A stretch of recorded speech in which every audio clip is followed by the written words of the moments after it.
ദൈവതിരുനാമം മഹിമപ്പെടുമാറാകട്ടെ. Tree of life preaching ജീവന്റെ വൃക്ഷം എന്ന പഠന പരമ്പരയിലേക്ക് കടന്നു വന്നിട്ടുള്ളതായ എല്ലാവർക്കും എൻ്റെ സ്നേഹവും നന്ദിയും അറിയിച്ചുകൊള്ളുന്നു. നമ്മുടെ ഈ അല്പനിമിഷത്തെ ചിന്തയ്ക്കു വേണ്ടി വിശുദ്ധ ബൈബിളിൽ നിന്നും സങ്കീർത്തനങ്ങൾ 34-15 വാക്യം എടുക്കുന്നു. യഹോവയുടെ കണ്ണ് നീതിമാന്മാരുടെ മേലും അവിടുത്തെ ചെവി അവരുടെ നിലവിളിക്കും തുറന്നിരിക്കുന്നു. ഈ ഭാഗം ദാവീദ് എന്ന മഹാരാജാവിൻ്റെ ദാവീദ് രാജാവാവുന്നതിന് മുൻപ് ഇടപ്രഭുവായിട്ട് ഇരിക്കുമ്പോൾ ചമച്ചതാണ്. ശൗൽ മഹാരാജാവിൻ്റെ മകൾ മീഖളിനെയായിരുന്നു ദാവീദ് വിവാഹം കഴിച്ചിരുന്നത്.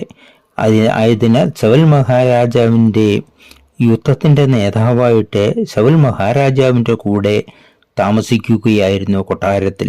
അപ്പോൾ ദാവീദിനോട് രാജാവിന് അസൂയ തോന്നിയിട്ട് തന്നേക്കാൾ മികച്ചവനാകുമോ, അതോ ഒരു പക്ഷേ രാജസ്ഥാനം പോലും ദാവീദ് കൊണ്ടുപോകുമോ എന്ന് ശൗൽ ഭയപ്പെട്ടിട്ട് തൻ്റെ മകൻ യോനാഥാനോട് ഈ കാര്യം പറയുന്നതായിട്ടും കാണിക്കുന്നുണ്ട് വിശുദ്ധ ബൈബിളിൽ. അങ്ങനെ ഇരിക്കുമ്പോൾ ശൗൽ മഹാരാജാവ് ദാവീദിനെ കൊല്ലുവാൻ പ്ലാനിടുന്നു. അത് ഈ അറിഞ്ഞതായ ദാവീദ് കൊട്ടാരത്തിൽ നിന്നും ജീവനും കൊണ്ട് ഓടിപ്പോവുകയാണ്. ഓടിപ്പോയ പോക്കിൽ ചെന്നെത്തിയത് ശത്രുരാജ്യമായ ഫെലിസ്ത്യ രാജ്യത്ത് ആകീസ് രാജാവിൻ്റെ, അതായത് അബീമേലെക്ക് രാജാവിൻ്റെ സ്ഥലത്തായിരുന്നു. അവിടെ ചെന്നത് അവിടുത്തെ പട്ടാളക്കാർ പിടിച്ച് ദാവീദിനെ രാജാവിൻ്റെ അടുത്തെത്തിച്ചു. ആ ശത്രുരാജ്യമാണ്. രാജാവിൻ്റെ അടുത്ത് ചെന്നപ്പോൾ ഒട്ടും ഭയന്നിട്ട് അവിടുന്ന് രക്ഷ കിട്ടുന്നതിനു വേണ്ടി ആഗ്രഹിച്ചിട്ട് ദാവീദ് ബുദ്ധിഭ്രമം നടിച്ചു എന്ന് വിശുദ്ധ ബൈബിൾ രേഖപ്പെടുത്തുന്നു. അതായത് ഭ്രാന്ത് അഭിനയിച്ച് അങ്ങനെയെങ്കിലും അവിടുന്ന് ഒരു രക്ഷ കിട്ടട്ടെ എന്ന് വിചാരിച്ച് ശത്രുരാജാവിൻ്റെ മുൻപിൽ നിന്നും പോകാനുള്ള പ്ലാൻ ഇട്ടു. അപ്പോഴാണ് രാജാവ് പറയുന്നത്, തൻ്റെ മുൻപിൽ ഭ്രാന്തന്മാരില്ലാഞ്ഞിട്ടാണോ മറ്റൊരു ഭ്രാന്തനെ കൂടി കൊട്ടാരത്തിലേക്ക് കൊണ്ടുവന്നത് പട്ടാളക്കാരാവ്. അപ്പോൾ അത് കേട്ടിട്ട് ദാവീദിനെ തുറന്നു വിടുകയും ദാവീദ് അവിടെ നിന്ന് ഓടി അതുല്ല ഗുഹി ചെന്ന് പാർക്കുകയും ചെയ്തു. അതറിഞ്ഞിട്ട് ശൗലിൻ്റെ രാജ്യത്തിൽ നിന്നും ദാവീദ് ഓടിപ്പോയി, ജീവനെ ഭയന്ന് ഓടിപ്പോയി എന്നറിഞ്ഞിട്ട് തൻ്റെ കൂട്ടുകാരും തൻ്റെ വീട്ടിൽപ്പെട്ടവരും തൻ്റെ ജ്യേഷ്ഠന്മാരും സഹോദരങ്ങളും എല്ലാവരും ദാവീദിനെ കാണുവാൻ ചെന്നു. തൻ്റെ ദുഃഖത്തിൽ പങ്കുചേരുവാൻ വേണ്ടി ദാവീദിൻ്റെ ജീവൻ അപകടത്തിലാണെന്ന് ധരിച്ചതായ രക്തബന്ധമുള്ളവരും കൂട്ടുകാരും ചെന്നു. അങ്ങനെ ദാവീദ് അബീമേലെക്കിന്റെ മുൻപിൽ നിന്നും രക്ഷപ്പെട്ട കാര്യങ്ങൾ പറഞ്ഞ് ദൈവത്തെ സ്തുതിക്കുന്നതായ ഒരു ഗാനമാണ് ഇവിടെ കണ്ണേ. ആ ഗാനത്തിൽ കൂടി ഈ ദാവീദ് തൻ്റെ ഇളയ സഹോദരങ്ങളോട്, അതായത് ചെറിയ കുട്ടികൾ അവിടെ ദാവീദിൻ്റെ അടുക്ക ചെന്നവരും അവരോടെല്ലാം ഉപദേശിക്കുന്നതായ ഒരു പാഠഭാഗമായിട്ട് നമുക്കിതിനെ കാണുവാൻ കഴിയുന്നു. അത് എല്ലാവരോടെയും പറയുന്നത്, യഹോവയുടെ കണ്ണ് നീതിമാന്മാരുടെ മേലും, യഹോവ ജീവനുള്ള ദൈവം യാഹ്വേഹ് ഇസ്രായേൽ അന്ന് ആരാധിച്ചിരുന്നതായ ദൈവത്തിൻ്റെ പേരാണ് യഹോവ എന്നിട്ടിരിക്കുന്നത്. യഹോവയുടെ കണ്ണ് നീതിമാന്മാരിലും സൽപ്രവർത്തികളിൽ നീതിയും ചെയ്യുന്നവരായ മനുഷ്യരെ നീതിമാന്മാരുടെ മേൽ യഹോവ നോക്കിക്കൊണ്ടിരിക്കും.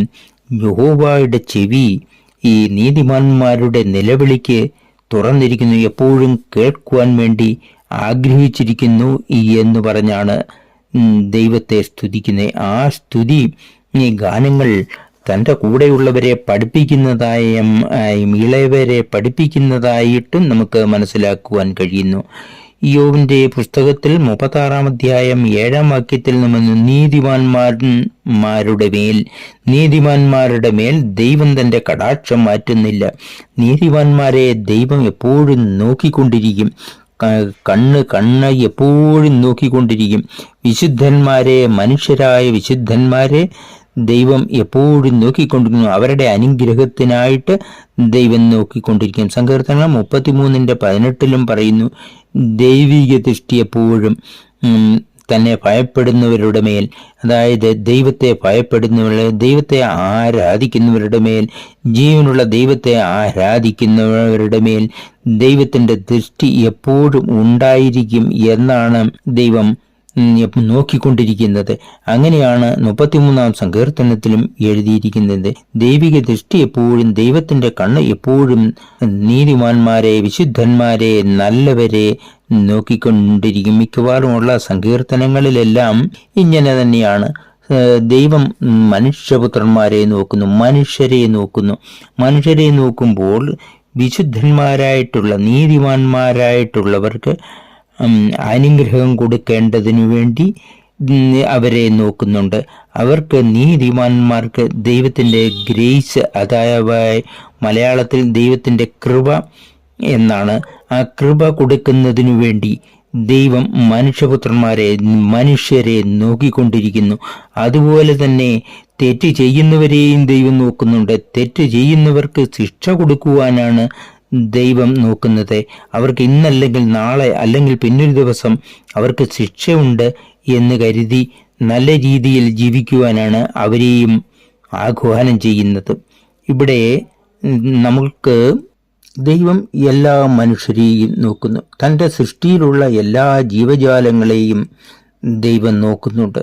എല്ലാ ജീവജാലങ്ങൾക്കെയും ദൈവത്തിൻ്റെതായ പ്രൊവിഡൻസ്, ദൈവത്തിൻ്റെതായ കരുതൽ, തന്നെ ദൈവത്തിൻ്റെ സൃഷ്ടിയിലുള്ള എല്ലാ ജീവജാലങ്ങളെയും, എല്ലാ മനുഷ്യരെയും കരുതൽ ഉണ്ട്. അതായത് ദൈവത്തിൻ്റെ പ്രൊവിഡൻസ് എല്ലാ മനുഷ്യരിലുമുണ്ട്. എന്നാൽ വിശുദ്ധന്മാർക്ക് ഈ പ്രൊവിഡൻസും, അതായത് കരുതൽ ഉള്ളതിൻ്റെ കൂടെ തന്നെ ദൈവത്തിൻ്റെ ഗ്രേസ്, ദൈവത്തിൻ്റെ കൃപ വിശുദ്ധന്മാരുടെ മേലുണ്ട്. അപ്പോൾ വിശുദ്ധന്മാർക്ക് അധികമായിട്ട് കിട്ടുന്നതാണ് ഗ്രേസ് അല്ലെങ്കിൽ കൃപ.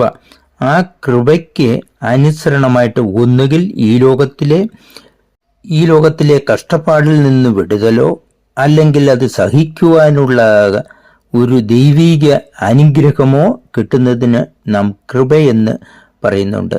ഈ ലോകത്ത് ജീവിക്കുമ്പോൾ ചിലപ്പോൾ കഷ്ടപ്പാടുകൾ വന്നേക്കാം. എന്നാലും അതിനെ അതിജീവിക്കുവാനുള്ള ഒരു കൃപയാണ്, ദൈവത്തിൻ്റെ കരുതലാണ്.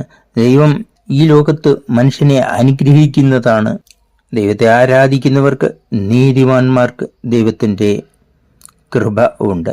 അതിനുശേഷവും നീതിമാന്മാർക്ക്, വിശുദ്ധന്മാർക്ക് ഈ ലോകത്തിലെ, ഈ ഭൂമിയിലെ ആയുസ് കഴിഞ്ഞുപോയാൽ പോലും അവരുടെ ആത്മാവിന് ശാന്തിയും സമാധാനവും കിട്ടുന്നത് സർവേശ്വരൻ്റെ കൂടെ അടുത്ത് പാർക്കുന്നതിനുള്ള അവസരവും കിട്ടുന്നു. ദൈവപുത്രനായ യേശുക്രിസ്തുവിനോട് ചേർന്ന് പിന്നീടുള്ള കാലം ജീവിക്കുന്നതിനുള്ള കൃപയും കിട്ടുന്നുണ്ട്. അതിന് വിശുദ്ധന്മാർക്ക്, നീതിമാന്മാർക്ക് കൊടുക്കുന്നതായ അനുഗ്രഹമാണ് ഈ കൃപ എന്നുള്ളത്. അത് സാധാരണയുള്ളതായ മറ്റുള്ള ജീവികൾക്കോ മറ്റുള്ള മനുഷ്യർക്കോ കിട്ടുന്നില്ല. അവർക്ക് ദൈവം ഉണ്ടാക്കിയതായ, തൻ്റെ സൃഷ്ടിയിൽ ഉണ്ടാക്കിയതായ എല്ലാത്തിനോടും, തൻ്റെ സൃഷ്ടിയിൽ ജീവിച്ചിരിക്കുന്ന എല്ലാത്തിനോടും ദൈവത്തിൻ്റെ കരുതലുണ്ട്, ദൈവത്തിൻ്റെ പ്രൊവിഡൻസ് ഉണ്ട് എന്നു മാത്രമേ ഉള്ളൂ. അവർ വലിയ തെറ്റുകൾ ചെയ്യുകയാണെങ്കിൽ അതിനുള്ള ശിക്ഷയും ദൈവം ഈ ലോകജീവിതത്തിലോ അഥവാ മരിച്ചതിന് ശേഷമോ കൊടുക്കും എന്നാണ് വിശുദ്ധ ബൈബിൾ രേഖപ്പെടുത്തുന്നത്. ദൈവത്തിൻ്റെ അനുഗ്രഹങ്ങൾ, ദൈവത്തിൻ്റെ കൃപകൾ വിശുദ്ധന്മാർക്ക് കിട്ടും. അതുപോലെ തന്നെ ഡിസ്പ്ലഷർ, തൻ്റെ ഇഷ്ടമില്ലായ്മ, ശിക്ഷ എന്ന് പറയുന്നു. ആ ശിക്ഷ തെറ്റ് ചെയ്യുന്നവരുടെ മേൽ, വിക്കഡായിട്ടുള്ളവരുടെ, ഏറ്റവും അനീതി പ്രവർത്തിക്കുന്നവർക്ക് ഉണ്ട് എന്നാണ് വിശുദ്ധ ബൈബിളിൽ നിന്നും നമുക്ക് മനസ്സിലാക്കുവാൻ കഴിയുന്നു. എല്ലാ മനുഷ്യരെയും ദൈവം വീക്ഷിച്ചുകൊണ്ടിരിക്കുന്നു. ചിലതിനെ തെറ്റായിട്ടുള്ളവർക്ക് ശിക്ഷ കൊടുക്കുവാൻ വേണ്ടി, ശരിയായിട്ട് വിശുദ്ധന്മാരെ അവർക്ക് നല്ലതിനു വേണ്ടിയും ദൈവം വീക്ഷിച്ചുകൊണ്ടിരിക്കുകയാണ്. വിശുദ്ധന്മാരെ നോക്കുന്നതാണ് നാം ഇവിടുത്തെ ചർച്ചാ വിഷയമായിട്ട് എടുത്തത്. യഹോവയുടെ കണ്ണ് നീതിമാന്മാരുടെ മേലും അവിടുത്തെ ചെവി അവരുടെ നിലവിളിക്കും തുറന്നിരിക്കുന്നു. ഈ 34-ാം സങ്കീർത്തനത്തിൽ നാം കാണുന്നത് ദാവീദ് തന്നോടൊപ്പം ഉള്ളതായ ജനത്തെ ആഹ്വാനം ചെയ്യുകയാണ്. തന്നോടൊപ്പം ദൈവത്തെ സ്തുതി പാടുവാൻ ജനത്തെ ആഹ്വാനം ചെയ്യുന്നതായ ഒരു പാഠഭാഗമാണ്. നമുക്ക് ഇത് വീക്ഷിക്കാവുന്നതാണ്. ദാവീദ് പാടുന്നത് ഇങ്ങനെയാണ്: ഞാൻ യഹോവയെ എല്ലാ കാലത്തും പുകഴ്ത്തും, അവിടുത്തെ സ്തുതി എപ്പോഴും എൻ്റെ ആദരത്തിലിരിക്കും. ദാവീദ് ഏത് കഷ്ടപ്പാടിലായാലും ഏത് നല്ല സ്ഥിതിയിലായാലും നല്ലതോ മോശവുമായ ഏത് കാര്യത്തിനും ഏത് സമയത്തിനും ദാവീദ് യഹോവയെ ദൈവത്തെ എല്ലാ കാലത്തും പുകഴ്ത്തുവാൻ ദൈവത്തെ ആരാധിക്കുവാൻ കടപ്പെട്ടിരിക്കുന്നു എന്നാണ് ദാവീദ് മറ്റു മനുഷ്യരെ പറഞ്ഞു മനസ്സിലാക്കുന്നത്. ഏത് സമയത്തും നല്ലതോ മോശമായതോ ഏത് സമയത്തും എപ്പോഴും ദൈവത്തെ പുകഴ്ത്തണം എന്ന് ജനങ്ങളെ പഠിപ്പിക്കുകയാണ്. അതിൻ്റെ 1-ാം വാക്യം മുതൽ 34-ന്റെ 1-ാം വാക്യം മുതൽ നമുക്ക് കാണാവുന്നത്. 2-ാം വാക്യത്തിൽ ഇങ്ങനെയാണ്: എൻ്റെ ഉള്ളം യഹോവയിൽ അഭിമാനിക്കുന്നു, പീഡിതർ കേൾക്കുകയും ആനന്ദിക്കുകയും ചെയ്യട്ടെ, കഷ്ടപ്പെടുന്നവർ കേട്ട് ആനന്ദിക്കട്ടെ. അവർക്ക് പിന്നെ യഹോവയിൽ ആനന്ദിക്കുവാൻ കഴിയും, യഹോവയിൽ അഭിമാനിക്കാൻ കഴിയും. യഹോവ ജീവനുള്ള ദൈവം എന്ന പേരിലാണ് വിശുദ്ധ ബൈബിൾ രേഖപ്പെടുത്തുന്നത്. അതിനെക്കുറിച്ച് നമുക്ക് പറഞ്ഞാൽ, നമ്മളുടെ ജീവിതം ഒരു അനുഗ്രഹീതമായി വിശുദ്ധമായി ദൈവത്തെ ആരാധിച്ചു കൊണ്ടിരുന്നാൽ നമ്മളുടെ എറ്റേണിറ്റിയും, അതായത് ഈ ജീവിതത്തിന് ശേഷവും ആത്മാവ് ദൈവത്തെ പുകഴ്ത്തിക്കൊണ്ടിരിക്കും, ആത്മാവ് ദൈവത്തിൻ്റെ കൂടെ ആയിരിക്കും, ദൈവത്തെ ആരാധിച്ചു കൊണ്ടിരിക്കും. നമ്മൾക്ക് എല്ലാ നന്മയ്ക്കും ദൈവത്തോട് സ്തുതി പാടുകയും ചെയ്തുകൊണ്ടിരിക്കുമ്പോൾ നമ്മുടെ അവസാനം നമ്മുടെ ആത്മാവിന് ശാന്തിയും സമാധാനവും അനുഗ്രഹവും കിട്ടുമെന്നാണ് വിശുദ്ധ ബൈബിൾ രേഖപ്പെടുത്തുന്നത്.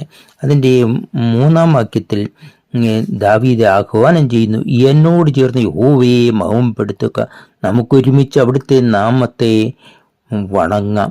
ദാവീദ് 3-ാം വാക്യത്തിൽ പറയുന്നത് സർവ്വജനങ്ങളോടും പറയുന്നത്, ദാവീദിൻ്റെ കൂടെയുള്ളവരോട് പറയുന്നത്, അദ്ദേഹത്തോട് ചേർന്ന് ദാവീദ് പറയുകയാണ്: യഹോവയെ മഹിമപ്പെടുത്തുക, യഹോവയെ വണങ്ങുക എന്നൊക്കെ വിശുദ്ധ ബൈബിൾ പല ഭാഗത്തും അങ്ങനെ പറയുന്നതായിട്ട് നമുക്ക് കാണുവാൻ കഴിയും. ദിനവൃത്താന്തം 29-ന്റെ 20-ലും ലൂക്കോസിൻ്റെ സുവിശേഷം 1-ന്റെ 46-ലുമൊക്കെ എൻ്റെ ഉള്ളം യഹോവയെ സ്തുതിക്കുന്നു, നിങ്ങളും വരുവീൻ യഹോവയെ സ്തുതിക്കാം എന്നൊക്കെ നമുക്ക് കാണുവാൻ കഴിയും. അതിൻ്റെ 4-ാം വാക്യത്തിൽ ഞാൻ യഹോവയെ അന്വേഷിച്ചു, അവിടുന്ന് എനിക്ക് ഉത്തരമരുളി, എൻ്റെ എല്ലാ ഭയങ്ങളിൽ നിന്നും അവിടുന്ന് എന്നെ വിടുവിച്ചു.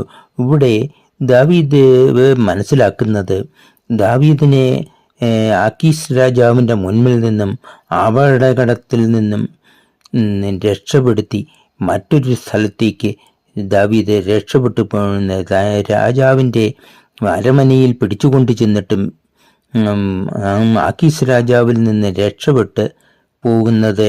അതുകൊണ്ട് യഹോവയെ അന്വേഷിച്ചു, അവിടുത്തെ എനിക്ക് ഉത്തരമരുളി. അപ്പോൾ യഹോവയെ താൻ ആക്കീസ് രാജാവിൻ്റെ അവിടെ ആയിരുന്നപ്പോൾ പോലും, താൻ പിടിക്കപ്പെട്ടപ്പോഴും ദൈവത്തെ പ്രാർത്ഥിക്കുകയാണ്, ദൈവത്തെ അന്വേഷിച്ച് പ്രാർത്ഥിക്കുകയാണ്. അപ്പോൾ ദൈവം ഉത്തരമരുളിയത് അവിടെ നിന്ന് രക്ഷ കൊടുത്താണ് ഉത്തരമരുളിയത്. 5-ാം വാക്യത്തിൽ അങ്ങേ നോക്കുന്നവർ പ്രകാശപൂരിതമായിരിക്കുന്നു, അവരുടെ മുഖം ഒരിക്കലും ലജ്ജാഭരിതമാകുകയില്ല. അതായത് ദൈവത്തെ അന്വേഷിക്കുന്നവർക്ക്, ദൈവത്തോട് പ്രാർത്ഥിക്കുന്നവർക്ക്, ദൈവത്തോട് അപേക്ഷിക്കുന്നവർക്ക് ഒരിക്കലും ഭയപ്പെടേണ്ട ആവശ്യമില്ല. അവരുടെ മുഖം എപ്പോഴും സന്തോഷം കൊണ്ട് പ്രകാശപൂരിതമായിരിക്കുന്നുവെന്നാണ് വിശുദ്ധ ബൈബിൾ രേഖപ്പെടുത്തുന്നത്. ഇതിനോടനുബന്ധിച്ച് നമുക്ക് എബ്രായ 12:2 ദൈവത്തിൻ്റെ വലതുഭാഗത്തിരിക്കുന്ന ജീസസ് ക്രൈസ്റ്റ്, യേശു ക്രിസ്തു, യേശുവേഹ്, അങ്ങനെ നാം ദൈവത്തിൻ്റെ വലതുഭാഗത്തിരിക്കുന്ന യേശു ക്രിസ്തുവിനോട് നാം പ്രാർത്ഥിച്ചാൽ നമുക്ക് എല്ലാ അനുഗ്രഹങ്ങളും കിട്ടാൻ സാധ്യതയുണ്ട്. ഗ്രേസ് കിട്ടും. നമ്മുടെ ഈ ആയുസ്സിന്, ഈ ജീവിതത്തിൻ്റെ അവസാനം, ഈ ജീവിതം കഴിഞ്ഞാലും സ്വർഗീയ രാജ്യത്ത് യേശുക്രിസ്തുവിനോടൊത്ത് യേശുക്രിസ്തുവിനെ ആരാധിച്ചുകൊണ്ട് ആത്മാവിന് സൗഖ്യവും സമാധാനവും കിട്ടുവാൻ വേണ്ടി അങ്ങനെ ആയിരിക്കുമെന്നാണ് വിശുദ്ധ ബൈബിൾ രേഖപ്പെടുത്തുന്നത്. ദാവീദ് 6-ാം വാക്യത്തിൽ പറയുകയാണ്, എളിയ മനുഷ്യൻ വിളിച്ചപേക്ഷിച്ചു. എളിയ മനുഷ്യൻ സ്വയമായിട്ട് ദാവീദ് പറയുകയാണ്. അപ്പോൾ തന്നെ ഇടപ്രഭുവായിട്ട് ഇരുന്നിട്ട് പോലും രക്ഷപ്പെടാൻ വേണ്ടി ഓടിപ്പോയപ്പോൾ ചമച്ച ഗാനത്തിലും എളിയവൻ എന്ന് യഹോവയെ വിളിച്ചപേക്ഷിച്ചു. യഹോവ കേട്ടു. യഹോവ ദാവീദിനെ രക്ഷിച്ചു എന്നാണ്. എല്ലാവിധ പ്രയാസങ്ങളിൽ നിന്നും ദാവീദിനെ ദൈവം രക്ഷിച്ചു. 7-ാം വാക്യത്തിൽ 34-ാം വാക്യത്തിൽ യഹോവയെ ഭയപ്പെടുന്നവരുടെ ചുറ്റും അവിടുത്തെ ദൂതന്മാർ പാളയമിറങ്ങിയിരിക്കുന്നു. ദൈവത്തെ ഭയപ്പെടുന്നവരെ, ദൈവത്തെ ഭയപ്പെടുക, ആരാധിക്കുക, ആരാധിക്കുന്ന ഉള്ളിൽ ദൈവത്തെ ഒരു ചെറിയ ഭയത്തോടു കൂടി ദൈവത്തെ ആരാധിക്കുന്നതിനാണ്, ദൈവത്തെ ആരാധിക്കുന്നതിന് അവരെ രക്ഷിക്കുവാൻ വേണ്ടി ദൈവദൂതന്മാർ എപ്പോഴും ചുറ്റും ഉണ്ടായിരിക്കുമെന്നാണ് വിശുദ്ധ ബൈബിളിൽ രേഖപ്പെടുത്തുന്ന ഇതര ഭാഗങ്ങളിൽ എല്ലാം രേഖപ്പെടുത്തുന്നത്. നമ്മൾക്ക് ദാനിയേൽ പ്രവചനം 6-ാം അധ്യായം 23-ാം വാക്യത്തിൽ നോക്കിയാൽ ദൈവം തൻ്റെ ദൂതനെ അയച്ച് ദാനിയേലിനെ പരിപാലിച്ചു. ദാനിയേൽ പ്രവചനത്തിൽ പറയുന്നത് 6-ാം അധ്യായം ദാനിയേലിനെ സിംഹക്കുഴിയിലായിരുന്നാലും തീച്ചുളയിലായിരുന്നാലും അവിടെയെല്ലാം ദാനിയേലിനെയും കൂട്ടുകാരെയും സംരക്ഷിക്കണമെന്ന് ദൈവത്തെ അന്വേഷിക്കുന്നവരെ, വിശുദ്ധനായി ജീവിക്കുന്നവരെ അന്വേഷിക്കാൻ വേണ്ടി ദൈവദൂതന്മാർ വന്നുവെന്ന് വിശുദ്ധ ബൈബിൾ രേഖപ്പെടുത്തുന്നു. ദാനിയേൽ പ്രവചനം 6:22 പറയുന്നു, ദൈവം തൻ്റെ ദൂതന്മാരെ അയച്ച് രക്ഷിക്കുന്നുവെന്ന്. 8-ാം വാക്യത്തിൽ പറയുന്ന യഹോവയെ ഭയപ്പെടുക, ആരാധിക്കുക, യഹോവ നല്ലവനെന്ന് രുചിച്ചറിയുക. അതായത് ഏറെ ആരാധിച്ച്, ഏറെ ദൈവത്തെ സ്തുതിച്ച് യഹോവ നല്ലവനാണ് എന്ന് രുചിച്ചറിയുക. അപ്പോൾ 1 പത്രോസ് 2:3 ഈ ഭാഗത്തെക്കുറിച്ച് ഇങ്ങനെ എഴുതിയിരിക്കുന്നതായിട്ട് നമുക്ക് മനസ്സിലാക്കാനും. ദാവീദ് പറയുകയാണ്, അങ്ങയിൽ അഭയം തേടുന്ന മനുഷ്യരെ അനുഗ്രഹീതരാണ്. യഹോവയിൽ അഭയം തേടുന്നവർ, യഹോവയിൽ ആശ്രയം തേടുന്ന മനുഷ്യർ അനുഗ്രഹീതരാണ്. അവരെ എല്ലാ അപകട സാധ്യതകളിൽ നിന്നും ദൈവം അവരെ രക്ഷിക്കുന്നു.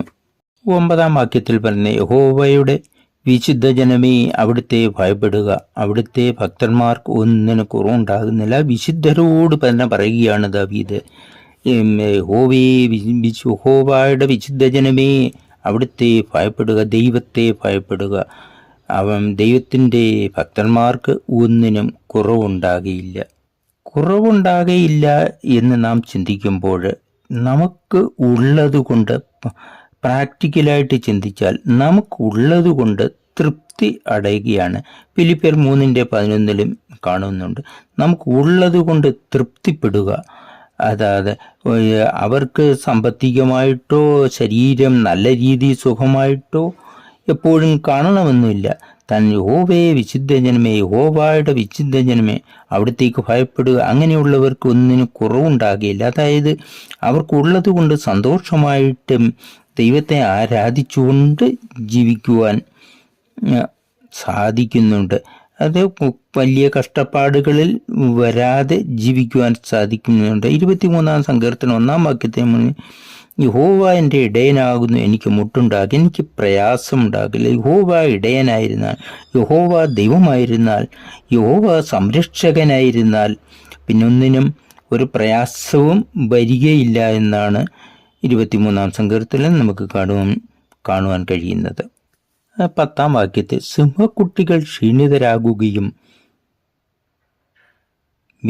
വിശപ്പനുഭവിക്കുകയും ചെയ്തേക്കാം, എന്നാൽ യഹോവയെ അന്വേഷിക്കുന്നവർക്ക് ഒരു നന്മയ്ക്കും കുറവുണ്ടാകുകയും.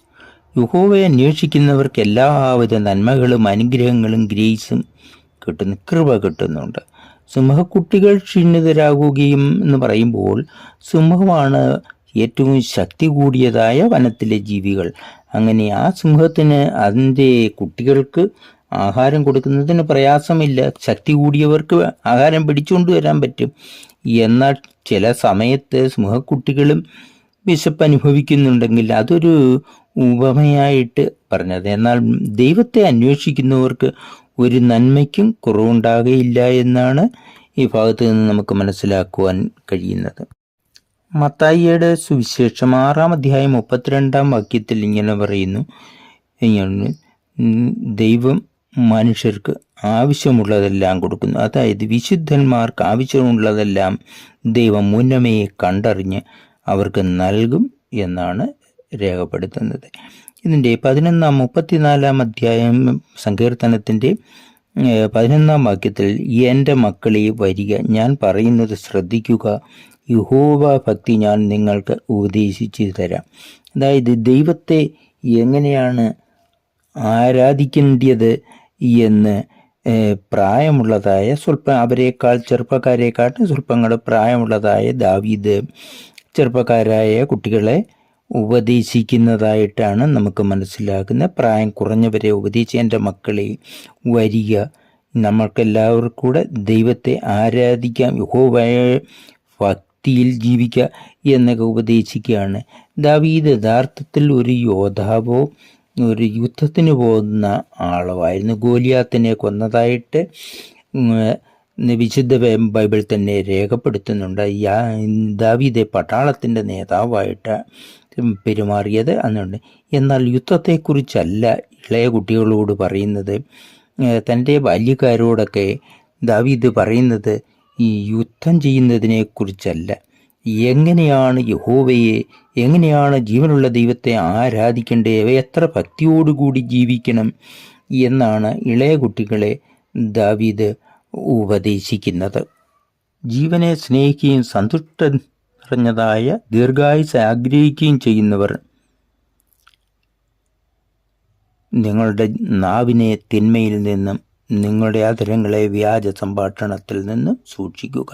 അങ്ങനെ ജീവനെ ആഗ്രഹിക്കുന്നവരെല്ലാവരും തെറ്റായ വാക്കുകളിൽ നിന്നും തെറ്റായ പ്രവൃത്തികളിൽ നിന്നും രക്ഷ നേടി ദൈവത്തെ ആരാധിക്കുക എന്നാണ് ദാവീദ് ഈ ഗാനത്തിൽ കൂടി ഈ സങ്കീർത്തനത്തിൽ കൂടി തിന്മയിൽ നിന്ന് പിന്തിരിഞ്ഞ് സൽപ്രവൃത്തി ചെയ്യുക, സൽപ്രവൃത്തി ചെയ്യാനും ദാവീദ് ആഹ്വാനം ചെയ്യുന്നു. സമാധാനം അന്വേഷിച്ച് അതിനെ പിന്തുടരുക, സമാധാനം അന്വേഷിച്ച് അതിനെ പിന്തുടരുക. യഹോവ, ഈ 15-ാം വാക്യമാണ് നമ്മൾ താക്കോൽ വാക്യമായിട്ടെടുത്ത്. യഹോവയുടെ ദൃഷ്ടി നീതിനിഷ്ഠന്മാരുടെ മേലാകുന്നു, അവിടുത്തെ കാതുകൾ അവരുടെ നിലവിളിക്ക് ശ്രദ്ധിക്കുന്നു. വിശുദ്ധന്മാർക്ക് അനുഗ്രഹവും ഗ്രേസ് അല്ലെങ്കിൽ കൃപ കൊടുത്ത് അവരെ അനുഗ്രഹിക്കുന്നതിനു വേണ്ടി വിശുദ്ധന്മാരെ ദൈവം നോക്കിക്കൊണ്ടിരിക്കുന്നു.